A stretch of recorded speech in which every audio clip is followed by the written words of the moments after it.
What's going on, guys? Customer Simons here, and today I have my full review of the Losi Mini 8T 14 scale truggy from Horizon Hobby. So this is an awesome car. Despite what I say about it, just like any car, this car has its flaws, but it's also what goes unspoken in this review is how awesome it is to drive. So first, let's just jump right in. The body, I'm going to talk more about it, but as you can see, it's seen better days. So moving right along to the chassis, this is a lot different than the actual Losi Mini 8T stock chassis. This is my two-wheel drive custom built chassis setup, just for like a budget kind of build that I did a while back on RC Tech. So go check that out. It's a Mini 8T Frankenstein build on the rctech.net in the mini and micro scale subforum, and I also have many posts about this car on the Mini 8T thread in that same subforum, as well as there's tons and tons of useful videos about this vehicle in the in my YouTube channel. Most of my videos are about this because this has been stealing the spotlight from other RCs. So anyway, just first off, this thing handles amazing. It jumps great. It's everything you wanted to ask for on truggy. It's pretty durable, but that's another whole section. So first I'm going to start off with some upgrades that I've done to it. So first we have the RPM bumper. Just kidding. This is the actual RPM bumper. It snapped in half. This RPM plastic is really thin, and it can just scuff right up and snap, which is no fun at all. So definitely don't get the RPM bumper. It's a waste of $9. But do consider RPM for other RCs. This is just the RPM bumper for this particular model is just no good. So the stock bumper is pretty big actually, so it'll work fine for its purpose. And then behind it I have these aluminum suspension tie bars. It's a necessary upgrade because if you hit enough walls, if you land enough jumps incorrectly, it will break. And tires I'm running, obviously the Proline Trencher tires. You can see the tread on Proline Velocity rims. These are the rear buggy style, and the tires are for the Mini Evo. So yeah, those are the tires that I'm running on this vehicle. And stock suspension components other than that, nothing really too special there. Moving right on back, as you can see, I do have a direct drive steering setup, which I ran my Spectrum S6230 steering servo, and that was great. I'm just going to be putting in a 2075 here soon from Traxxas, which is more than enough for this car. This servo will be going into a nicer car. Not to say this is a nice car, just a different vehicle. So anyway, moving right on back, the battery, which I run right behind the servo, is a 1320C 11.1 volt 3-cell, of course, and that just pokes in right back there. The stock battery mounting position was pretty fine, too, for everything.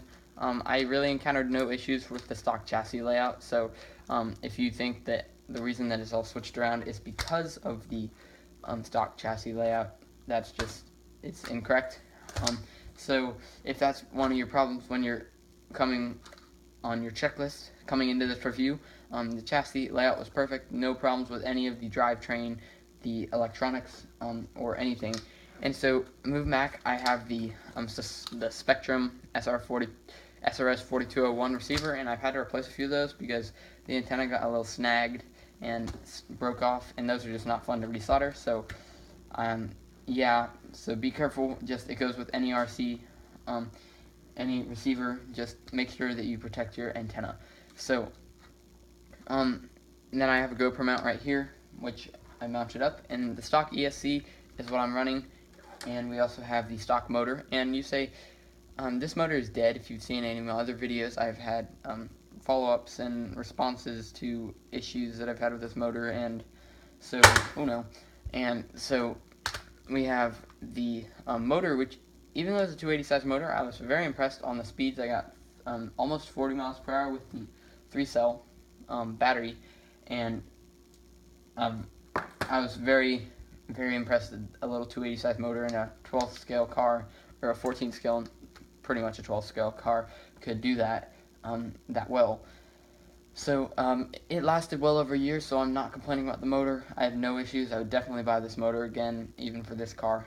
And then pinion and spur, I'm running a Hot Racing 12-tooth pinion, hardened steel, as well as hardened steel Hot Racing 58-tooth spur, and stock slipper pads, and stock diff in the back. Again, there's no diff up front because it's a two-wheel drive, and there's no drive shafts. And so the drive shafts that I'm running in the back are the rear constant velocity axles, and I did have a pair of those for the fronts, but now that I don't use any in the fronts, I do not have a need for that. So that's pretty much all the upgrades I have. And again, I did get the Go Defend edition if you haven't already noticed. And I don't think that that's sold anymore, but yeah. So the next thing is durability. Obviously, I already talked about the motor. The tires, obviously, as you can see back here, this is one tire which turned out the worst after 4 months of use, about 4 months of use. Obviously, I didn't just wait exactly 4 months, but and then here are the tires that basically the original problem was, as you can see, there's one of these tires had a tear in them. Yeah, right here.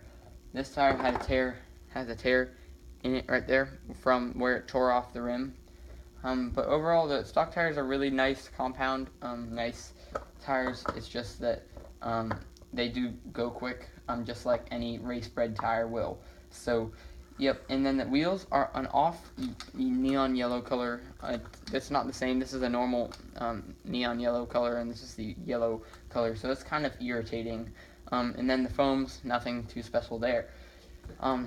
So I just went with the Pro lines again. And had no issues. They mount right up.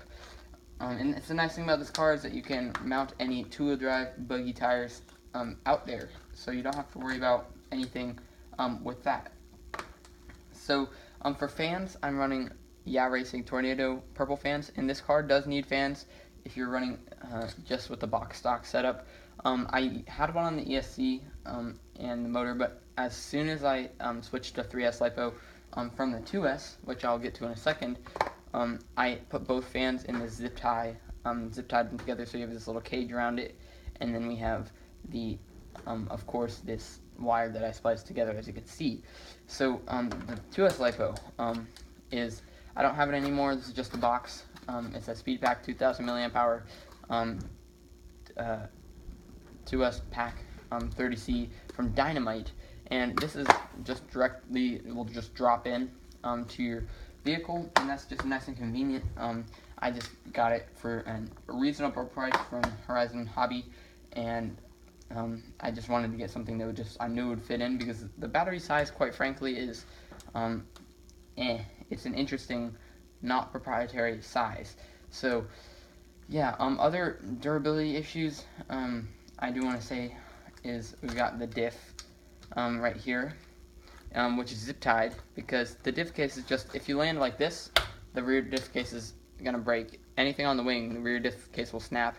Anything on the front part of the body, the front diff case will snap, and anything head-on collision, the lower diff case will snap. The diff cases are just really weak on this car, and that's the main problem that I've had. So I actually, instead of buying a whole nother set, I actually just zip tied this one together, and you might think that's a pretty redneck kind of idea, and just it really worked out actually. There's little to no play in the shock tower at all, and so that's awesome. And other things, and the reason I got that constant velocity drive shafts was because one dog bone broke, and I didn't want to go get more dog bones because it was just not really working, and I didn't want them just to get breaking, so I got a permanent fix there. I did strip a few pinions out, and I did break one link. And one other thing is that the links do like to pop out of their little screw, their little holes. They like to come out. It's really weird. Instead of like popping off in a crash, they'll come out. I don't know, but it's not like the holes are stripped out. So that's interesting. Something to be mindful of. But like I said, the reason that I went to this chassis design was just for the body actually tells the tale really nicely. So this is the stock body, Dakota Fend edition. Very nice paint job. Dakota is one of my favorite racers too, along with Ty Tessman and Ryan Mayfield. That's not bandwagon-y at all either. But anyway, so the body, it's just a really brittle plastic I found. There's a lot of issues back here, and paint kind of came up there. Then this is kind of deformed up there. There's a hole right there. The windshield's dead right there. Some of this body holes. So yeah, you kind of get the point. I did put Velcro in there, by the way, but this body is just really brittle plastic that they made out of, so be easy on it. So that's a lot of what I have to say. I do want to say that the crash that had me just deciding to go over to the zip tie configuration and this whole chassis configuration was when I was going about 35 miles per hour with this 2S battery, and bam, I hit a car. I was actually doing some FPV with a little micro camera, and I did not see the car. I actually thought it was a parked car, but I was on the street going 35 miles per hour, slammed straight into the wheel. That was no fun at all, and with the car oncoming, it pretty much ran over it to a certain extent. So I did have to rearrange the chassis, and I actually repaired it for with no money at all. I just didn't really want to spend that much on this car when I could spend on other RC projects. And this car, the part support, which I'm going to get to in a second, is just eh. Just another chassis note, I am running the Spectrum DX4C, which is my radio for all my RCs, and with the receiver, which is nice. The reason that I like to buy Horizon Hobby vehicles time and time again is because they have the Spectrum radio in them that I can just bind right up, and I don't have to worry about buying a new receiver and taking out the old one and selling it on eBay or whatever. So yeah, and that's nice and convenient. And so now for parts, I found that you can find parts, like my local hobby shop obviously sells tires because they're universal for two-wheel drive buggies, but it just doesn't really sell too many parts for the Mini 8T. Their RPM section has like the bumper, I believe, but they do sell the Mini 8 buggy. That's like the only kind of related thing, but that's the actual vehicle. So, and then I went on Amazon and eBay and bought certain parts in Dollar Hobbies as well, and those are 3 places. But I found on Amazon, which is probably the preferred place to order parts, is that their parts are like $20 for 2 diff cases, and that's insane. And then you want to get a diff, that's like $40. So the prices are pretty steep, and so that's kind of explains the reason why I didn't really want to repair this car straight out of the gate after that huge incident. So yeah, that's pretty much the whole full review of the Losi Mini 8T Truggy. That's 14 scale. I would recommend it to the enthusiast and not quite the beginner.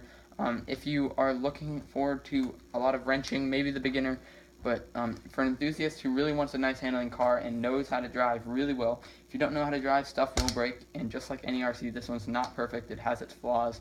So that's pretty much it. So I definitely do recommend this car. It's a pretty sleek, fast vehicle, even with everything bone stock. So thank you for watching this video, and don't forget to comment down below if you have questions, and like and subscribe.